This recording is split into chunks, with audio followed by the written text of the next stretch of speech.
Hello everyone, it's Laffy Traffy. We are here with my review of chapter 1011 of One Piece.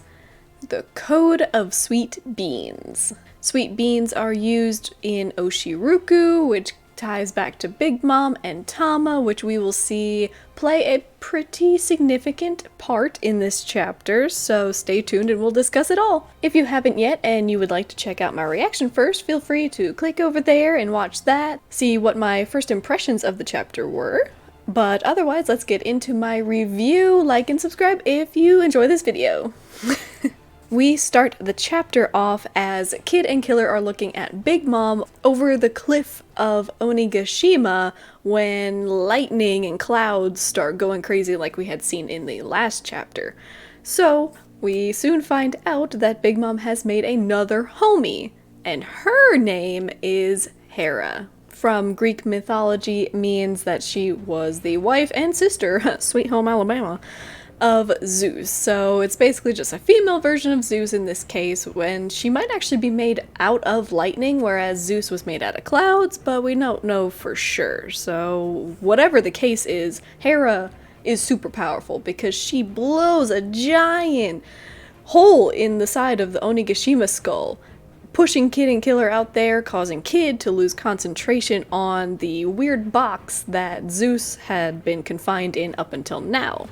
I'm really liking what Hera is all about. I'm curious to know if she has more of a sadistic personality, kind of like Prometheus was always more serious, or if she's just going to be kind of playful like Zeus anyway, since she's related to him.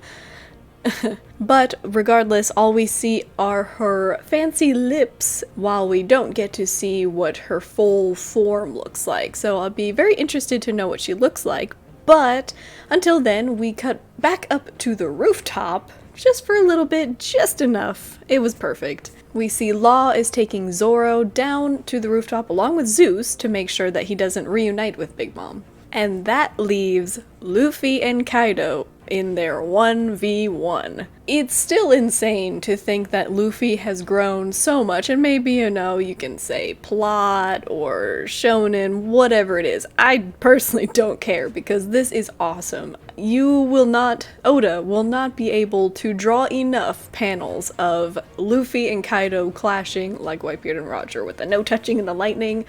Oh, it is beautiful, and we get that nice pan out of Onigashima as we see the clash on top with all the lightning, and it's very similar to Doflamingo and Luffy's, you saw the lightning on the clash as Salbo looked up on top of the mountain, flower hill, wherever Doflamingo was on top of the castle, with the lightning shooting everywhere, but it wasn't exactly like this because they're not touching. I have plenty of confidence in Luffy being able to handle himself versus Kaido, but the question really remains, is he going to be able to beat him? I don't know. Kaido has taken a significant amount of damage, but so has Luffy. So it's just a matter of, I don't know. I really hope that Law comes back because a lot of people are saying like maybe he's out of the fight, but I don't quite believe that. I think maybe he'll have another role to play on the rooftop still. That's just me wanting that because as we see later on, spoiler alert, Hawkins ends up fighting Killer, which was one of the only fights that I thought maybe Law would have a significant place with Hawkins, with their whole, they clashed before, but nope. It's just Killer. So we'll see how that whole showdown goes. Law and Zoro are not seen at the rest of the chapter, but we do see Zeus at the very end. So we know that they're nearby because Zeus was nearby when Law teleported. And it wasn't too long after, and Law's whole point was to get Zeus away from Big Mom, so he probably wouldn't let Zeus wander too far. So I feel like he might be able to play a part still. As for Zoro, hopefully Marco's nearby. I'm not really sure. Maybe Law will just do something. He's more of a surgeon than a regenerative doctor, so I don't really know if Law will necessarily be able to pick Zoro off of his feet, but I mean, if he's broken every bone in his body, maybe he does need a surgeon, so we'll just have to wait. There's a week break, so we'll just have to wait to see that. But, so, we end with the rooftop and seeing Luffy clashing with Kaido, and I feel like that might be the end point of the fight for a while. As much as I'd like to see it, I think we kinda get the feeling of how Luffy is handling Kaido, so we won't have to necessarily see more of it, and we will be cutting down to much more of below grounds to see what everyone else is up to. There's so many other fights. I feel like we can't possibly get to all of them, but we have to. So the start of it is pairing off Killer and Hawkins, as I mentioned. I don't know how I feel entirely about Killer versus Hawkins. Killer had a bounty of 162 million berry, while Hawkins had 240 million, so it's not too far off. Killer now has a 200 million berry bounty, while Hawkins has a 320. So they're not, I mean, bounties are definitely not something to power scale or anything, but just pointing out that they weren't too far ahead of each other either way, so even though Hawkins is the captain of his own crew, whereas Killer's a first mate, Killer himself in Bounty had a few of the actual supernovas beat, so we can't really discount Killer as a pretty intense fighter, so maybe he'll have a chance against Hawkins. With his sound waves and some interesting moves that we've been learning more from him, maybe he'll be able to pull it off. I feel like overall this is probably the most unfair to Hawkins in the sense that his perhaps final battle will be against Killer, but who knows, you know, me and my headcanons running, maybe Law is nearby and he'll take Hawkins. I don't know. I'm grasping here. Grasping for Law to have a cool fight. It's also worth mentioning that Killer's back and forth with Hawkins was pretty badass too, because Hawkins was doing his typical, "Ooh, the cards are not in your favor, Kamazo the Killer." And Killer's just like, shut the fuck up. I don't care about your fates, your percentages, your outcomes, your foreseeing future. We take action. We take our fates into our own hands. Fuck off. And Hawkins like, best of luck. So it was pretty cool to see Killer just say, go to hell. I don't care. Let's fight. Then we cut over to Usopp and Nami and Tama running away from page 1. Nami and Usopp have some pretty cool moments here. Cool in the sense of like the two of them together are always hilarious, and they make for a comedic moment when they're trying to jab at his eyes, his temple, his throat, his nostrils, any weak points that they can possibly get from this dinosaur zone. Alas, to no avail, because he's a dinosaur zone and they're Nami and Usopp. Usopp pulls the stops here though, because he has some new moves, the exploding pine cones, the flower fireworks. That's pretty cool. I really like the pine cones. That was a personal favorite. And they were explosions and everywhere, and Nami's telling him to chill out because Usopp, as a sniper, doesn't have a lot of close range contact type of abilities, so his shots make a area of effect, and it was affecting Nami and Tama, so she was like, chill. A weird part that I want to point out versus the scan translations is when Nami calls Usopp an old man. It seems very out of place here. In the scans, she calls him Uncle Usopp, which is, you know, a little bit more fitting because they're trying to comfort Tama, so she's calling him Uncle Usopp, and then it's almost like Usopp's like, hey, how am I uncle at only 19? Which is also, I don't know, it's just a weird conversation that seems out of place. But especially in the official, because Nami calls Usopp an old man, but she's older than him. So that kinda, you know. But they're trying to help Tama, who is very determined to get her command out there against all of the Smile users. It is confirmed that she cannot use it against any Zone user or Devil Fruit in general, only Smile users, because they're artificial and probably because there's like actual beast genetics in there. You know, what, they come out of their stomach, come out of their ass, wherever it is.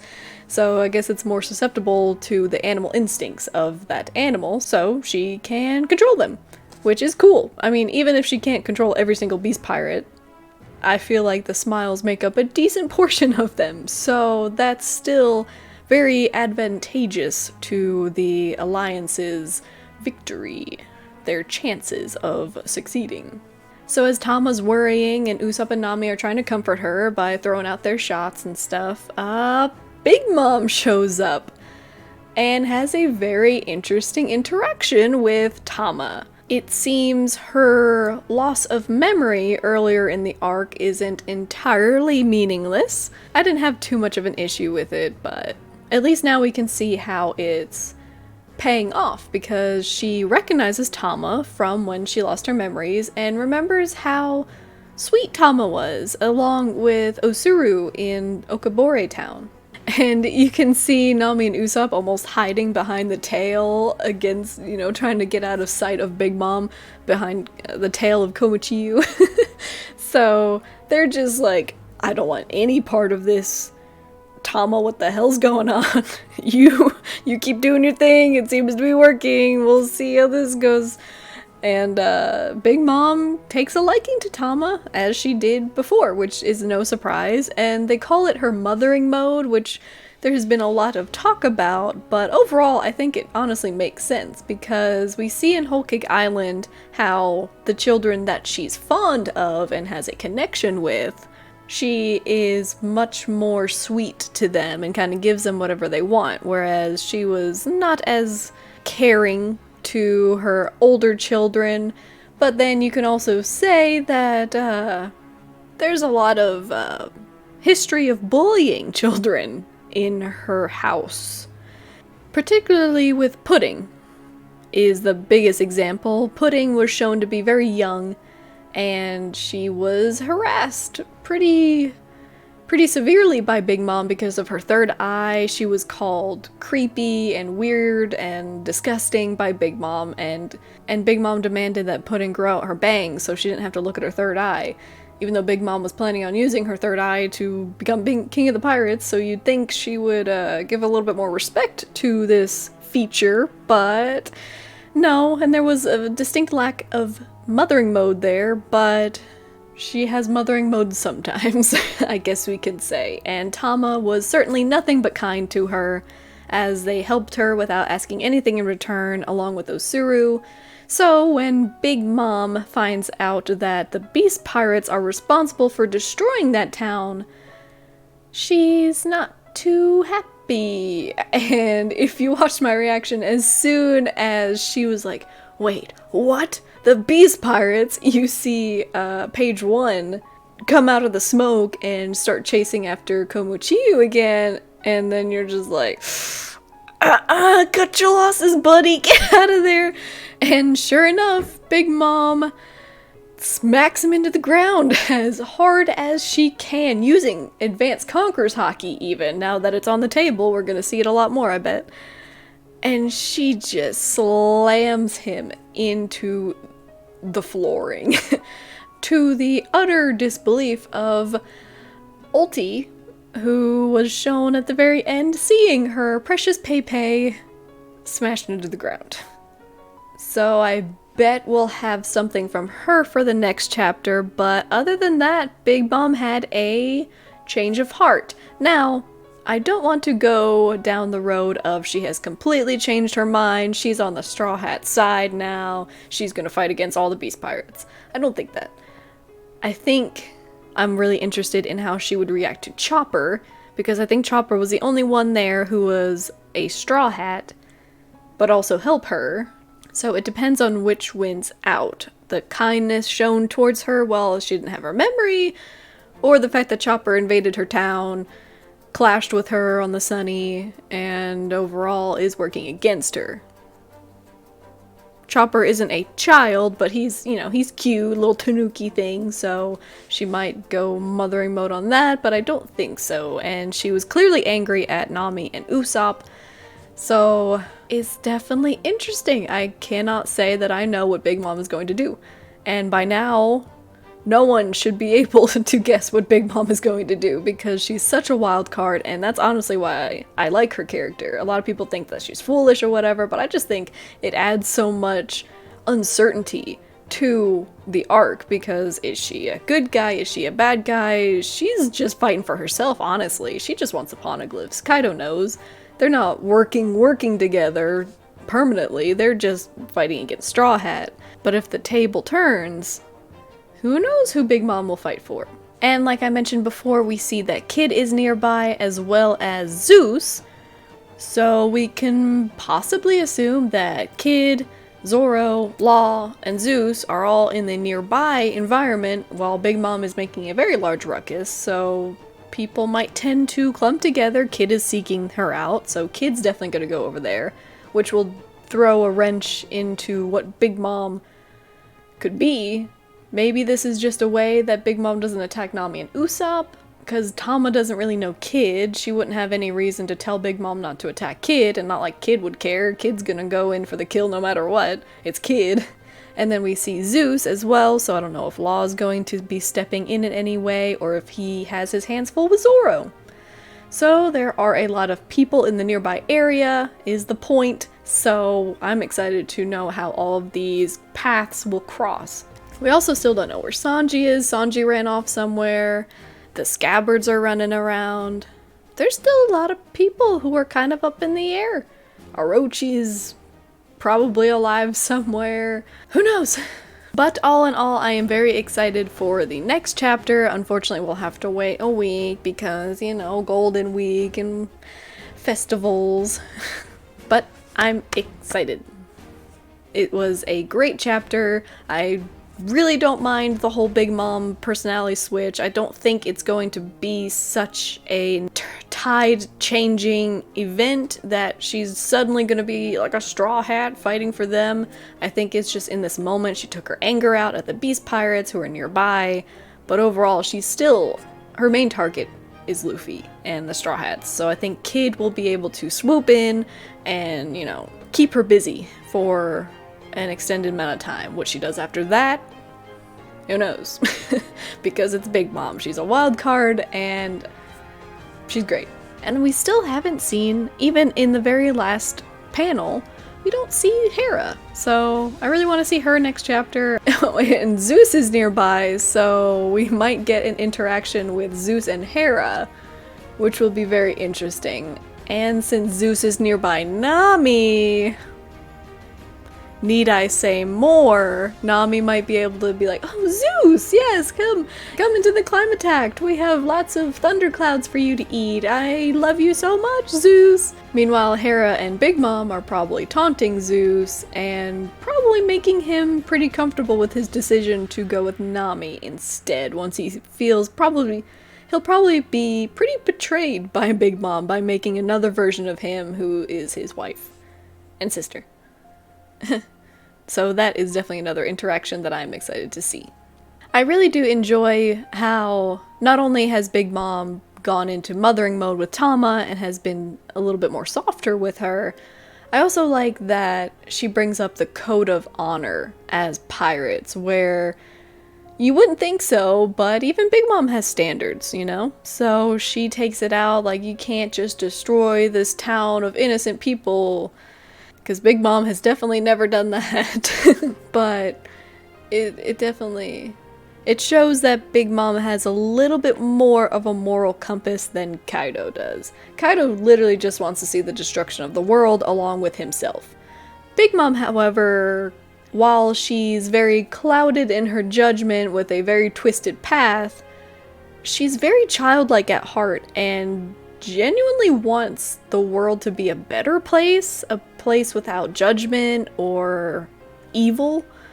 She just has a really weird way of getting there, so the fact that she brings up her code of honor as being above Kaido's is pretty fitting here. I enjoy that interaction with Page 1, and I don't think Page 1 is entirely knocked out. Maybe for the moment, but his durability is pretty impressive, though it was with Kankuro, so he might just be out, and then Ulti will step up, probably get clapped by Big Mom still, and then we'll just have to get Kid in there to get Big Mom away from Nami and Usopp probably, so it'll be interesting. It'll be very interesting. I hope we continue with this scene in the next chapter and don't cut somewhere else, but then again, there's lots of places to cut to. We've got Jinbei, we got Robin, we got Sanji, so many. Marco, I want to see what Marco's been up to, see if he can help out with Zoro in any way, and just see how everything's going, but these converging of paths is number one on my list. But that about wraps it up for my review. I think if I had to choose a favorite part of this chapter, it would probably be when Big Mom just spins around and punches Page One out. It's very reminiscent of her times in the Udon prison, where Big Shot Queen was stomping around in his dinosaur form, and she just starts whacking him around too. So it is always an impressive feat to see Big Mom just fling these very powerful and durable dinosaur zones around like they are nothing. Page One is definitely weaker than Queen, so I think Page One might be getting the brunt of this force even worse. And there's Conqueror's Haki used this time, but that was just, I saw it coming as soon as it happened, as soon as she was getting angry, and Page One was like, yeah, Big Mom, you get them! She was like, mm-mm! That would have to be my favorite part of this particular chapter. But let me know what your favorite part of the chapter is, how you feel about Big Mom going into mothering mode, and whether or not that's just a plot device, or if it makes sense with her character. And let me know what you're most excited for next chapter. If you liked the video, leave a like and subscribe so you see more of my content. I'm also doing an Attack on Titan watch through, which I haven't uploaded a video of in, 2 weeks or so, but, it takes a long time to edit, so. But I'll get it out this week because there's a break. Check me out on Twitch and Twitter. Also, if you're interested, give me a follow there. Links are below. But regardless, have a great day, follow your dreams, and check me next time. Bye!